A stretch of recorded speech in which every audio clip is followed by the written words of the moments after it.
It's your boy back again with another cast of Starcraft Fastest Map Remastered, and it is me, RJB.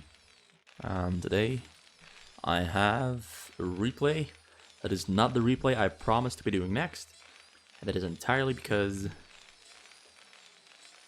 the replays I had between Mong and Revit I recently uploaded. It was a series of 7 games or so, and it turns out the second and the third replay are both corrupted, which is something that shouldn't be happening on the new map that they recently switched to somewhere in July, but it happened nonetheless. So I am unfortunately forced to discontinue that specific cast and series of games. And that leads me to this other set of games that I had lying around. And you might be wondering, who the hell are these two barcodes? VllllV and barcode S barcode. A little bit of an inversion there. Well, let me explain exactly who these two players are and why this set of replays is a set of replays. Very important to note. A best of 5 or so, I presume. Maybe it's different, but we'll figure that one out. I'm just basing that on the amount of replays that I have. Maybe it's a best of 7 or something, I have no idea. But let's get to who these players are, because I've been dancing around the bush, been trying to fill up some time, and it's already 1 minute and 40 seconds in, and you still have no clue who these two players are. Unless, of course, you saw the title of the video, which would give away who these players are. Here on the dark blue, we have none other than KenseiPark, aka Minchul, aka Barcode as Barcode. And he is pretty much a top tier fastest map player in 2 vs 2, 3 vs 3, and 1 vs 1. Some Koreans believe he is very close to the level of Brain God, or on the same level as Brain God. I'm not too sure. I have not heard enough opinions to determine whether he is or is not. Here he is attacking that cannon there, but it gets shut down by this probe. And these probes belong to none other than Starcraft World's very own GoldSCV, aka Leebokgu, and apparently aka VllllV. And probes rendezvous with the rest and continue their happy mining adventures. Minchul's just gonna ball up those marines there in the front, keep probes out.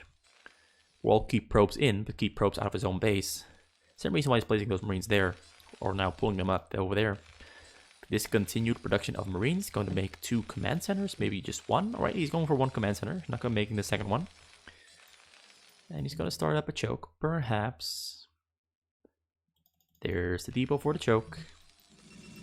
+1 nexus has started for Leebokgu. Well, he started with a +1 nexus, followed by a forge and a pylon in the front there, a gateway, 2 cannons in the front there, and then a cybernetics core and another pylon in its base, and 2 more gateways, followed by that pylon.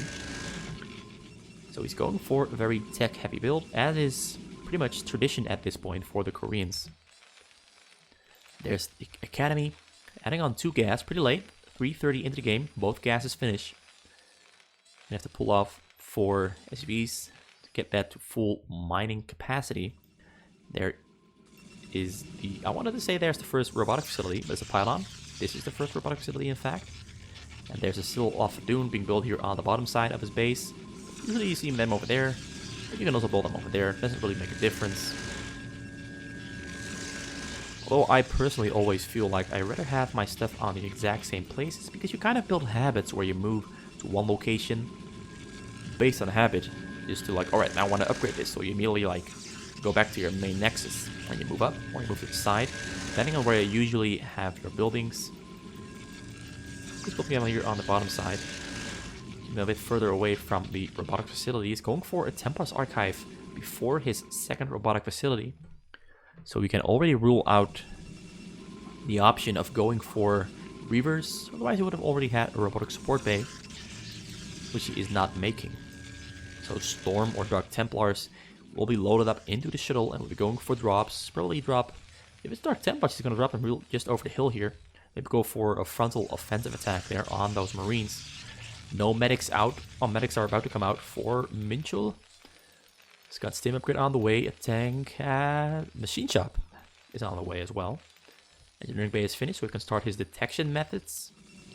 Or detection measures. He's got a scan as well, but no turrets out just yet. 3 Dark Templars are on the way at the same time. Shuttle is on the way as well. There's the second robotic facility. There's the robotic support bay. Start at shuttle speed. No zealot lags. Doesn't want them just yet. So now the Marines are pulling back to the safety of that turret that is about to finish behind the 2 depots. So you can keep those Marines alive and away from those Dark Templars, but you can also use them as the dynamic defense measure to take down those Dark Templars once they get dropped inside of his base. And the shuttle finds the turret, trying to find an opening where he can land those Dark Templars rather safely, but he won't be able to. He said he's going for a frontal attack with those zealots and probably pull a couple of those Marines away from the base, which is indeed working. All of the Marines get pulled to the front, and the fight is commencing in the front there. Leebokgu's diversion tactic is working out just perfectly, but he has a couple of Marines here in the back. Cuts scans and kills a single DT and scares the others away. But the scan duration comes to an end, and there are still 2 Dark Templars here ready to take down whatever Minchul has right here. Oh, he's blocking those Dark Templars with the Marine. Intentional or unintentional, but eventually the turret does go down. He's going to wind up losing a lot of SCVs and Marines here to those Dark Templars. And this is pretty much the perfect scenario for that you could wish for as a Dark Templar user. Most of the times they don't really work, they don't get much damage done. He's getting a lot of damage down here. He's trying to get us around on those Dark Templars, but there is a shuttle flying in. Reaver comes out, he spreads out his Marines, but Dark Templars are hunting down the Marines as well. The Dark Templars chase the Marines into the turret range, but the turret is pretty much, the Dark Templars go uncontested, and the Marines have pretty much all gone down. Dark Templars are taking down the Marines as well. Eventually, his Reaver does go down, but all the Marines that he had have gone down. Depot in the front is also gone down. Now the Dark Templars are still alive because they took down the turret. There's still a Zealot there on the top. They could drop, took down the turret as well. And now 2 more shuttles are being loaded up with Templars. And Leebokgu is very slowly ramping up his advantages, stacking them up and building an advantage over Minchul. Minchul's supply count is pretty low. He's lost a lot of Marines there, which is a huge amount of minerals that he's lost and can no longer use. Losing buildings left and right. Using Marines left and right as well. Shuttles just over the hill get focused down by that shuttle, by that turret. He goes and flies in, but Minchul responds very, very quickly. He gets the great surround on the shuttle and manages to kill it, and the second shuttle is empty. So with no storm drop coming down on Minchul, saves himself some time, manages to turn the situation around. If that shuttle had gone through, would have been a devastating result. So he managed to extend the game, stay alive, and pretty much give himself some room to breathe and recover, because this drop is not yet loaded up. He's waiting for those shuttles to pick them up, put them in the shuttle. 3 Dark Templars are out, maybe waiting for another shuttle as well. 2 shuttles are on the way. Going down those cannons for the tank drop defense, which most players would be going for right now, but given that Minchul has been hurt pretty badly, he is delaying his tank drop ambitions. And just as I say that, he starts making his tank drop ambitions come to fruition.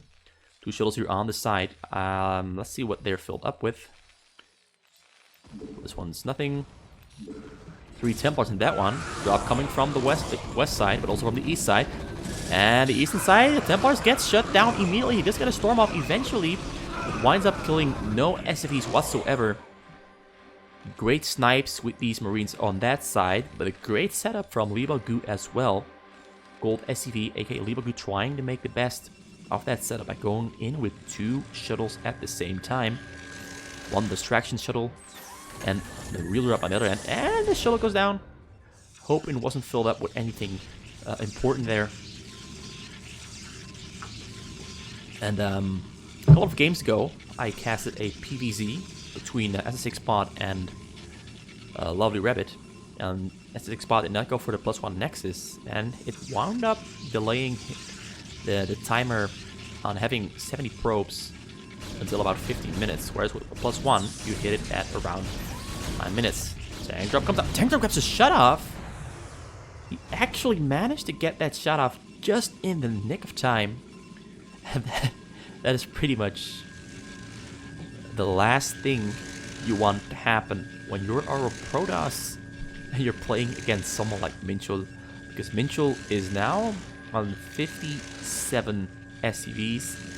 And just as mentioned, the importance of this +1 Nexus, that +1 Nexus has become all the more important now because he's really going to need the ability to keep up, to keep pumping out those probes so much, given that he's been delayed, and he got reset down to 17 probes, which is pretty much the point you're at I think 22:30 into the game, or 3 minutes into the game. Drop comes flying in. This might be his saving grace. Gets Grace Storm on those Marines. Templar there stays alive. No second Templar in the mix. Templar does no longer has Storm, so he's just gonna clean out those turrets that are on the side. Try to get as much done as he can, but not hitting those SCVs really makes this situation so much more dangerous for him, because it has now become a real race against the clock, because Minchul is going to be ramping up really quick now that he has hit that 60 SCV point. His economy is very high, very good, income very high. Shuttle tries to fly in, but immediately gets stimmed on by those Marines, but another drop comes flying in from the northern side there, and it makes its way all the way in. Templar gets on the low ground, but a Templar gets stimmed on immediately, but the other drop, the Reavers, went in at the same time, but doesn't get hit off on those SCVs. All the SCVs stayed alive. And that means that Minchul manages to perfectly stay alive here, mitigating damage as much as possible, shutting down Gold SCV's attempts to deal damage pretty much really effectively every single instance.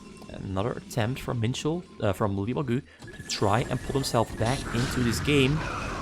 Winds up getting shut down. Ooh, he gets a storm. He gets a pretty good storm off. Kills about 15 SCVs, I think. Well, that's at least something. Not enough to claw himself back into the game, but he is managing to keep up the pressure despite losing 60 probes just a couple of minutes ago. Already back on 43.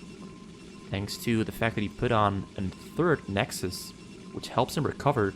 He was lucky that he had the minerals for that one, because if he hadn't had the minerals for that one, it could have been a really slow recovery, but having that third Nexus really helps him recover. Another drop comes in. The Templar gets Storm of Honest Marines, and the second Templar gets Storm of Honest Probes, and all the probes having low HP wind up dying. And that was a 30 probe kill storm, SCV kill storm, and it's pretty much just been the tale of going for the minerals.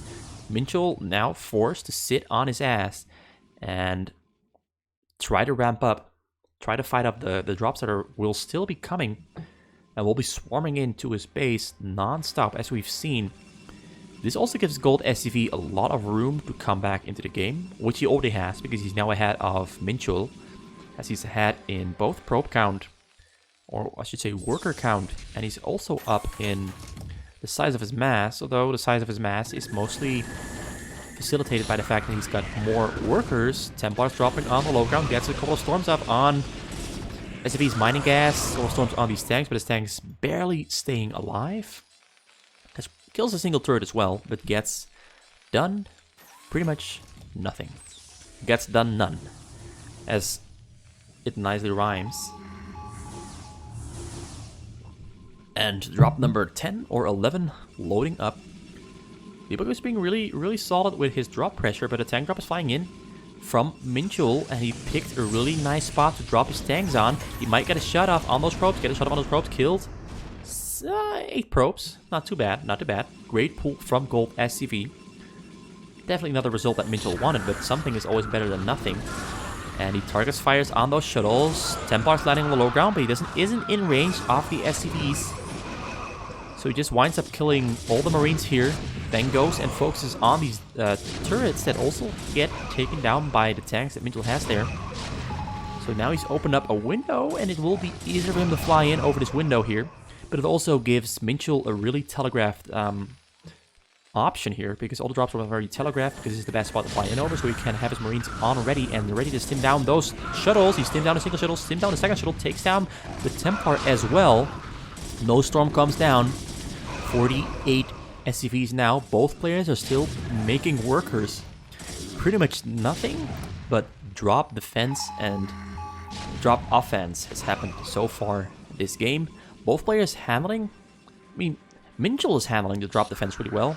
Leebokgu handled one drop really well, where he's landing a Templar on the hill there, trying to storm those Marines, but Minchul knows exactly what he's up to. He splits up his Marines really, really well. Amazing, he gets a storm off to finish off the split of Marines. And he picks up the Reaver, flies it back to safety, and all of that happened outside of the range of these tanks here. And this goes to show pretty much why these players are in a tier of their own, because that was a pretty good thinking. That was really good thinking. Abusing the hill there to get his Templars up safely, where the Marines cannot take down the Templars, and it also gives him an extra option to get the Reaver on the low ground. Now he flies in again. Gets Templars on the low ground, doesn't storm on Marines, he tries to get in range of the SCVs, he gets a storm on his SCVs, kills 10 SCVs, gets a storm off and a tank goes down, another tank also went down, he's going to take down these turrets here, landed the tank on the hill there, tank gets stormed, but a single storm will not be enough to take down the tank, and Minchul is trying to flip the tables on Leebokgu here, but Leebokgu, aka GoldSCV, is 25 workers ahead of him, so his ability is to keep sending out these attacks non-stop will persist. As we can see, this shuttle flying in. Will Minchul target fire those shuttles? The shuttle's pulling back, but another shuttle comes flying in. That one is going to go down because it's focused down. He gets the Templars out in the low ground. Those Templars, though, a single storm comes down, kills a couple of Marines, keeping up the pressure. And Leebokgu, now being on 72 probes, will also be able to start adding on buildings to his base. Turrets here being taken down outside of the range of any of Minchul's units. Minchul now moving his Marines up, ready to take down those Zealots. Zealots turning around, taking down those SCVs. Marines, now a frontal attack is happening as well. At least he's preparing for one. He's going to take down these depots here in the front. And they're going to go down pretty quick. He's got 2-1-2 upgrades, so he's been managing to keep his upgrades up. Same for Minchul, 1-2. So pretty much the same upgrades for both players. 0-1. For those tanks, he's been lagging behind on the tank upgrades just a little bit. Another tank drop comes flying in. Same spot where he tried to get a tank drop from earlier. And only a single tank this time. Tank gets shot. Kills 23 probes there. Beautiful pickup. Equalizes the worker count. And pretty much equalizes the game as well. Because now it means that Leebokgu cannot start adding on to his base as he would have been able to if he had not lost those probes. But a tank drop coming in, flying in. Gets a beautiful storm off. And this 4 Templars in the mix, 2 Reavers, a couple of Zealots as well. The front has been defended, but now he's being pressured here on the side. Most of the units have gone down. Templars getting storms off on those tanks. Tanks taking down the Reavers, but the turrets are going down as well. He cleaned up a lot of his supply count there on the side. But he's pretty much been limited to just this corner here. Minchul has been really, really effective at keeping Leebokgu away from his mineral line for the past 6 minutes or so. So great job from Minchul. Once again, managed to defend himself. But the follow-up drop is coming in now that Leebokgu has cleaned out this entire section here. Now he can penetrate all the way through to the mineral line. All the SCVs get pulled away. All the SCVs being pulled away means that Minchul doesn't have any income for the foreseeable future. All the Templars have gone down. Gonna have to pull all of his SCVs back to his minerals. He did lose a couple of SCVs there that were specifically mining gas. He's back on 47. I think he also lost a couple of unhotkeyed workers on his minerals there. But both players once again on even footing. And not a single fight aside from these drops has happened. But this is really good drop play. But also really good defense from Minchul. Minchul has been pulling up. Once again, he sends his work. Oh, he gets his workers stuck in the siege damage. So he did lose about 15 workers there to the splash damage from his own tanks. Unfortunate that those SCVs happened to go right over those tanks. Units that Leebokgu dropped inside of his base are now being cleaned up. A lot of supply has once again been cleared out, but the tank drop also happened at the same time, which I missed. That's actually so amazing that Minchul managed to juggle that tank drop at the exact same time as getting dropped, while also defending against the drop at the same time. All that, and I even missed it, but he took down, once again, 40 probes from Leebokgu. So Leebokgu also hurting really badly. He's even down to such a small amount of workers that if he doesn't deal significant damage with this drop specifically, it will be impossible for him to come back into this one, I assume. Because even though Minchul has constantly been pressured, he has found a way to keep adding onto his base. That's a lot of zealots there being dropped in his base. He won't be able to clean out those zealots though, because he got a lot of tanks there on that side as well, which are firing away on those zealots. Zealots mostly just taking down static defense, a couple of marines as well. A couple of depots have gone down as well. He lost his shuttles because he rallied them over this set here, and he taps out because he knows that at this point he's lost too many of his workers to keep on producing those drops consistently. And this game is honestly only a minute or two away from Minchul completely flipping the tables, because he's got 3 command centers making SCVs. He's got a sufficient amount of barracks. He got upgrades on those marines and on those tanks. So we can see here he's got 1-2. He's got 1-3, whereas 2-1-3 for Leebokgu or GoldSCV, but he's got no gas income. And he's got a very small amount of gateways, so he cannot match the production that Minchul had at this point. So the game was going to roll over in favor of Minchul from this point forward, all because he hit that tank drop. And I'm actually going to rewind the game a little bit, because I want to see the tank drop. I want to see how many probes did Minchul specifically kill with that tank drop that I missed. It was focused on him defending against the drop at the same time. Let's get this entire interface up. So here we can see that GoldSCV still has 55 probes. And speed that one up a little bit. Dropship is on the way. It's going to happen very soon. And this was like the huge amount of pressure that was under. We still managed to find a little window of time to load up 2 tanks. It's going to keep my eye on this one. So we already know what's happening elsewhere, right? So just before, actually both are happening at the same time. That's actually really amazing that he manages to defend himself while getting the tank shut off, and he actually killed over 30, about 36 probes there. That's actually amazing that he managed, like, both were in fact happening at the exact same time. And it's amazing that he managed to juggle his attention on 2 sides, on 2 different locations, to such a degree. I've not seen that happen often, being able to defend against a drop perfectly, while landing a drop perfectly at the same time. Anyway, the score is now 1-0 for Minchul, aka the Blue Terran, aka Barcode S Barcode.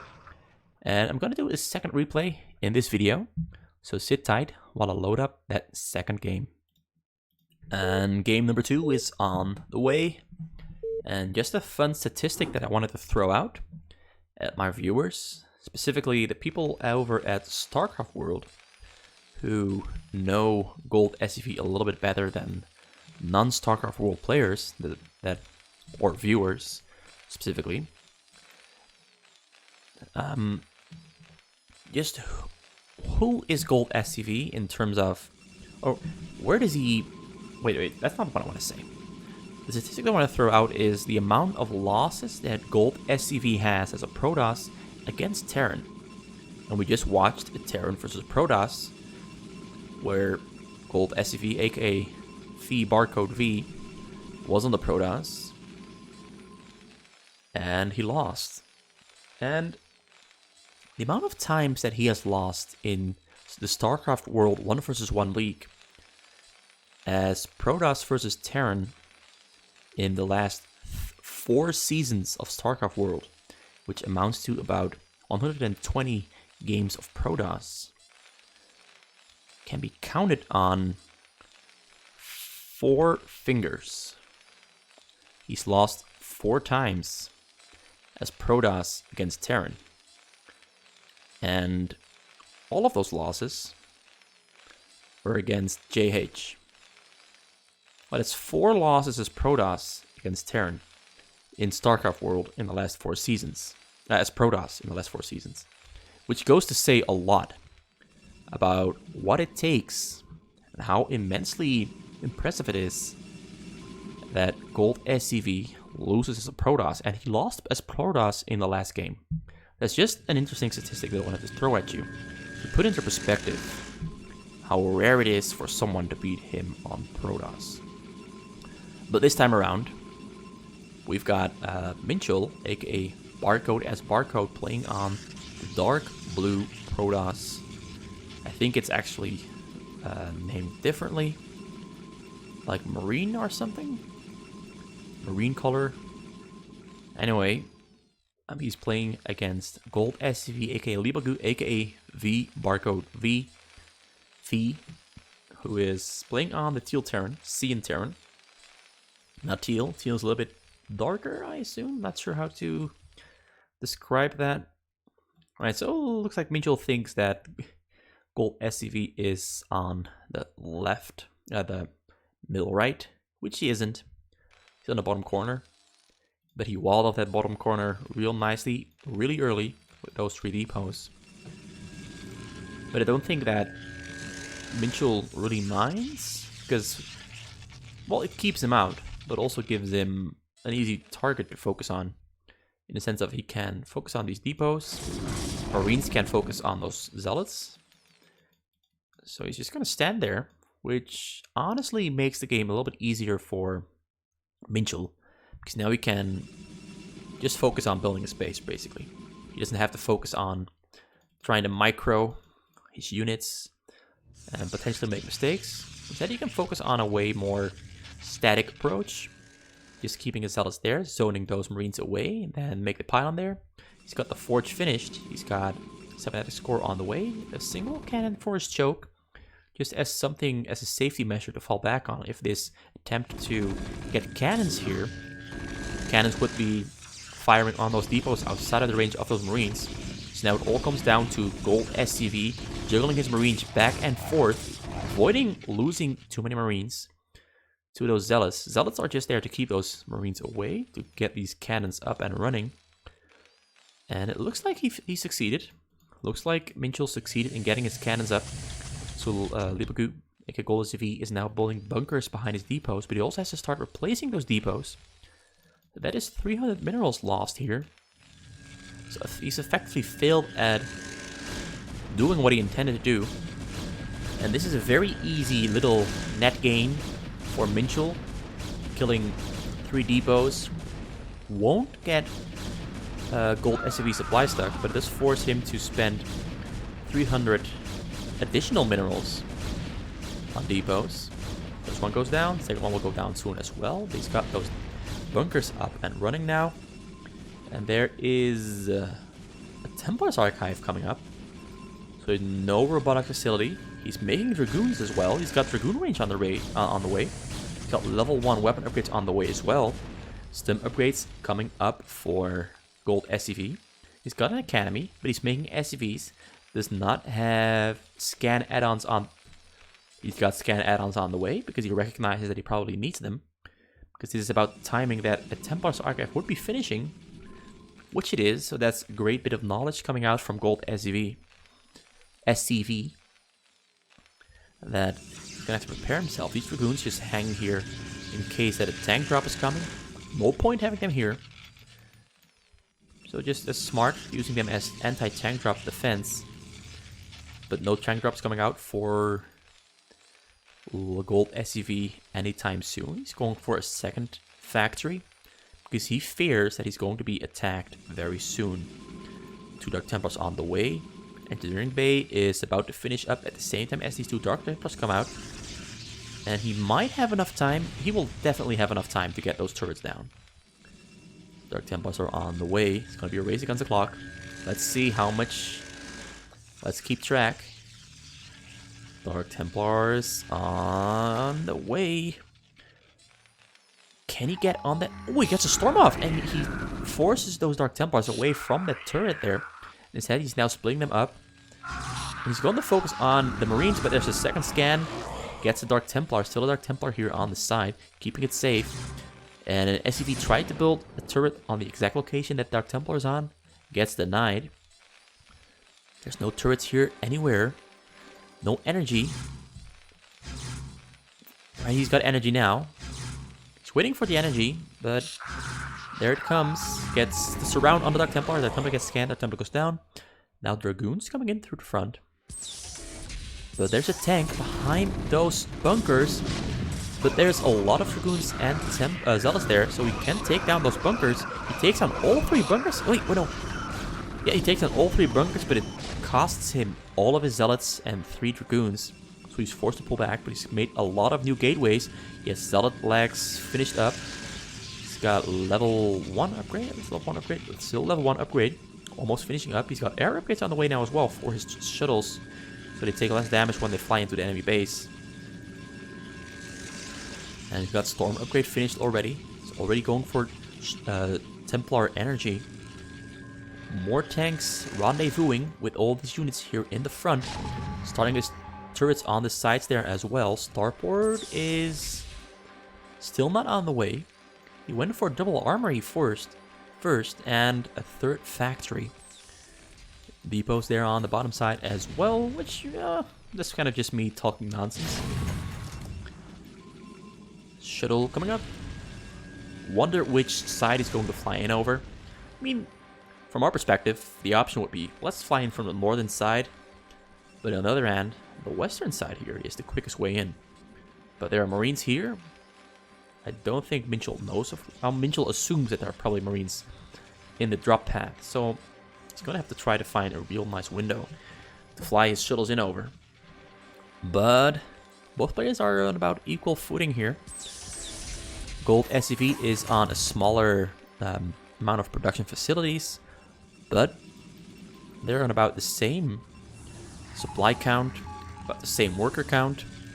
Both players ramping up about evenly. Because there's going to be a point, well, this is almost the point, where GoldSCV, because he's got so many SCVs finished, he can start adding on a lot of factories. And once he has those factories finished up, his production ability just instantly skyrockets. Minchul sees over the hill that he doesn't really have a nice window to go in. So he's just instead electing to drop a Templar on the hill there. Gets a storm off on a couple of medics. Gets a second storm off on a couple of tanks. But all the tanks stay alive. Bunkers untouched as well. The front goes down mostly thanks to the aid of those siege tanks. Now Zealots on top of those Marines. Dragoons trying to get down on the bunker, but they're forced back. But another wave is coming in. The wave is a little bit slow. He's going to start adding on stuff to his base really quickly. He's even going to have to start providing some drop pressure on the minerals. The game is looking really good now for GoldSCV. Everything is pretty much stacked in his favor here. All he has to do is keep fighting off these attacks on the front, keep building and adding onto his base, get his economy up safe, add on a couple of gazers, and pretty much just ensure that he has enough and sufficient factories to mass out a huge mech army. But Minchul is about to throw a wrench into those plans as he loads up 4 shuttles with Templars and Zealots, sends them to the bottom side of his base, up again. Oh, he gets scanned at the same time, so even GoldSCV knows that it's coming, which is really fortunate for GoldSCV because now he can focus. Oh, he pulls back because he sees those Marines over the hill. It's better to just abort mission instead of just throwing them all in there and losing all those shuttles. Better to wait a little bit. Just waiting a little bit longer is faster than loading up a new drop. And it even gives him the option to send in true drops at the same time from 2 separate directions, which I think he's going to do. Or he's going to bottle them all up into one. There's a lot of options. Stacks them up really nicely, makes it really hard to target fire all the shuttles specifically. And he goes for a drop on the choke instead. He's not going for the drop on the minerals, he's going for the drop on the choke. On top of those units, gets great storms up, and there's a lot of units now behind enemy lines, ready to wreak havoc. But the tanks that are all lined up here take down most of those units rather quickly. And while he cleared out this entire section, he also lost his entire mass there, and now has to start rebuilding his mass. With only 14 gateways, gonna have to add on a lot more gateways very, very quick here. With a good hold. And good choice by GoldSCV to just siege up his tanks in between his factories. So they pretty much cover his entire base. Like these tanks cover this area here. These tanks cover this area. And this area is also covered. The only thing that is not perfectly covered is the command center area. But pretty great placement on those tanks. And now he's moving a couple of tanks closer to his minerals. So he's really covering every single part of his base with those tanks. And drop comes flying in. A couple of shuttles get focused down by the Marine. And the turrets there as well. Now all the SCVs got pulled out of the minerals. SCVs don't get pulled safely. And ooh, he killed a couple of SCVs with splash damage. But pretty much all of the Zealots get cleaned out by those tanks there. Instantly, the moment they drop on the low ground, they get cleaned out by those tank shots. Let's see the upgrades that he's on. 0-1. What upgrades is Minchul on? 1-0-2. Another drop has been loaded up, trying to keep the pressure up on GoldSCV, but so far, none of the pressure has really succeeded with its intended goal. Aside from the one drop behind enemy lines here, that did a pretty good job. Pretty good job. But not enough. I mean, some gain is always, you know, better than no gain. But sometimes, well, it's kind of futile because by the time you can go for a second attack, the opponent has already replenished. Drops a couple of nice Reavers there on the low, but the Reaver gets taken down. So he will only be able to take down those turrets there. And the frontal attack here is taking down a depot, a bunker, a turret, and a couple of units there as well. But nothing too serious. Zealots here on the low have been taken down as well by these tanks. So the damage stays to a minimum. And Minchul is really fighting against the clock now. Because GoldSCV is one of those players who will just keep his tanks sieged up all over his base until he hits maximum supply cap. And then he just sends them out and starts adding more factories because he clears up space in his base. This drop goes all the way, but the Templar immediately gets shut down by his Marine and the tank there. But I'm going to give credit to the Marine because the Marine is small. He's a small man fighting against machine. Man against machine. Man against machine. And starting an expo here. Because he knows he needs more gas. He knows he needs an escape route. To be honest, I really expected GoldSCV to be going for dropship hill plays. Drop comes in, drop pretty much fails, but another drop is flying in as well. Once this Marine to the low ground have been cleared out, this drop will penetrate all the way through to the mineral line. But he's target firing the shuttles with the Goliaths. Templar comes out, second Templar comes out as well. He killed a lot of SCVs there with splash damage. So that's a great move there. Dropping the Templars and the Zealots right on the SCVs. Great splash damage. And he's finally been able to deal damage. Took him 14.5 minutes to finally deal some significant damage there. But GoldSCV has 4 command centers.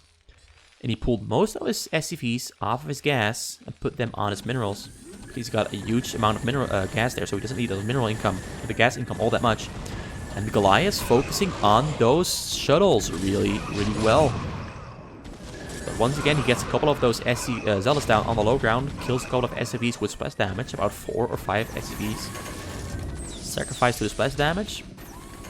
But it looks like GoldSCV is planning on going for the attack here because he notices that he's pretty much maxed out. He's been throwing out consistent scans on Minchul here. This is pretty much one of those games where everything just works out perfectly for the turn. Goliath's there. Goliath's focusing on the shuttles, but the shuttle makes it through all the way. GoldSCV is not dodging. And he's dropping SCVs, Zealots on the... Ooh, he gets a great storm off on those SCVs. A couple of SCVs went down by there. He's also still able to keep pushing the front here. And he's got a lot of tanks. He doesn't really need a lot of income at this point in order to facilitate the push on the front there. A couple of Zealots and Templars still here at the mineral line. He's now got a huge tank mass proceeding to push in the front of Minchul and Minchul. Still pretty small. No carriers yet. Which he pretty much needs at this point. You can drop these Zealots on top of those tanks there, but the great defensive effect is coming down for GoldSCV on that tank, which will pretty much shut down the units dropped on those tanks. And more reinforcements coming from GoldSCV's base. He's not rebuilding his base because he doesn't have the minerals to rebuild his base. He's completely focusing on keeping his unit count high, sending units out into the fray, into the enemy. Now that these robotic facilities here in the front are being pressured, Minchul is also losing his ability to drop, so he's very quickly loading up a Templar. And he's gonna try to at least land this one drop. Because it might be... Well, it won't be a saving grace, he's pretty much dead at this point. He's honestly dead at this point. Because he doesn't have the amount of gateways. Well, no amount of gateways could fight off this amount of tanks, honestly. These tanks are almost fully upgraded. The game is over at this point. Minchul is still going to try to fight back, but I'm sure he will realize very soon that he's going to lose. But this is actually one of those rare series where the Protoss, where there's no Protoss win as of yet. Both players winning as the Terran. GoldSCV's win a little bit more convincing in my opinion, because he just managed to shut down every single form of aggression by Minchul absolutely perfectly, without ever threatening the mineral line of Minchul, and he winds up winning the game with a very simple single counter tank push once he maxed out, which is pretty much his game plan as a Terran. He's not one of those players who will go out and attack on a whim. When he thinks he's got the edge, he'll just securely wait, defend himself, secure his income, build his base, keep stacking up large amounts of tanks all over his base. Perhaps also one of his weaknesses, because he doesn't really keep track of the potential of carriers coming out. So sometimes he'll be cut out, having a lot of tanks against a lot of carriers, and pretty much rolling over instantly. Because those carriers come in, ignore the tanks, and just take over the base. And there's nothing there to defend against those carriers. In this specific case, though, he had a couple of Goliaths, which could have theoretically defended himself against those carriers. But the amount of factories that he has is really small. That's 8 factories that he has in total. So he managed to pull this off with just 8 factories. Which goes to show how important it is to just keep stacking up your tanks. And sooner or later you'll be able to push out, leapfrog out, push out, and go for the winning push. Now that's part 1 of the series between Barcode S Barcode, aka KenseiPark / Minchul. Pretty good 1 versus 1 and 2 versus 2 player from Korea. Up against Starcraft World's very own GoldSCV, aka Leebokgu, aka VllllV. And after part 1, the score between these 2 players is 1-1. And I'll continue the series sometime this week. And I hope you're looking forward to it, because I know I am. And most of all, I hope you enjoyed this video. Thanks for watching, and goodbye.